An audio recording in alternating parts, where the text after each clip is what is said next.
Moi, je viens d'un background où j'ai fait de l'illustration, j'ai fait de l'animation traditionnelle, j'ai été formé à l'animation traditionnelle à l'école des Gobelins à Paris.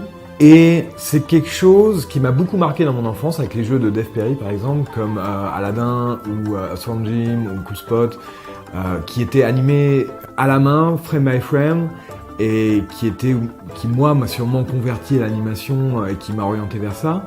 Et c'est quelque chose qu'on ne voit plus trop dans les jeux aujourd'hui, parce que la technique est un peu compliquée en termes de texture, il faut trouver des animateurs aussi traditionnels, et on peut pas trop bouger, c'est-à-dire qu'une fois qu'on a fait l'animation d'un personnage, s'il faut changer le moindre chose, c'est pas très volatile. Mais par contre, moi je trouve que l'animation traditionnelle apporte une vie dans le jeu vidéo qu'on ne retrouve pas avec la 3D ou avec la 2D papier découpé, qui se fait beaucoup. Moi, je suis très content qu'on ait utilisé cette technique et je trouve que ça marche plutôt bien. J'espère que les gens, en tout cas les gens ont l'air d'apprécier ce qu'on a fait. J'ai un parcours aussi dans la bande dessinée et je pense que ça se ressent dans le style du jeu. Le jeu se rapproche de la BD un peu franco-belge, a des influences un peu japonaises parce que le jeu est japonais à la base, a des influences européennes un peu dans le style. Ce qui est bien avec Wonder Boy, c'est que c'est un jeu de l'ère 8 bits. Et sur Sega Master System, et les jeux de cette époque-là avaient quand même été très limités en termes de ressources graphiques.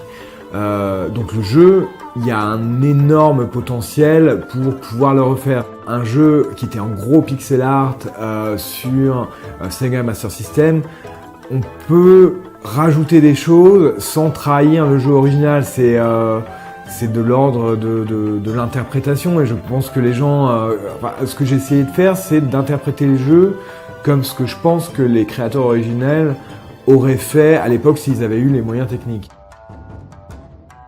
A priori, les gens ont l'air d'acquiescer avec la direction qu'on a pris. Ils disent bah c'est exactement le jeu tel que je le voyais quand j'avais 8 ans en train d'y jouer. Je crois qu'on n'a pas trahi la licence, même si elle a été updatée graphiquement, je crois pas qu'elle a été trahie. Nous, ce qu'on essaie de faire, c'est vraiment de rendre hommage à ce jeu qui fait partie de notre enfance, qui fait partie de la culture de beaucoup de gens. Ça va être super.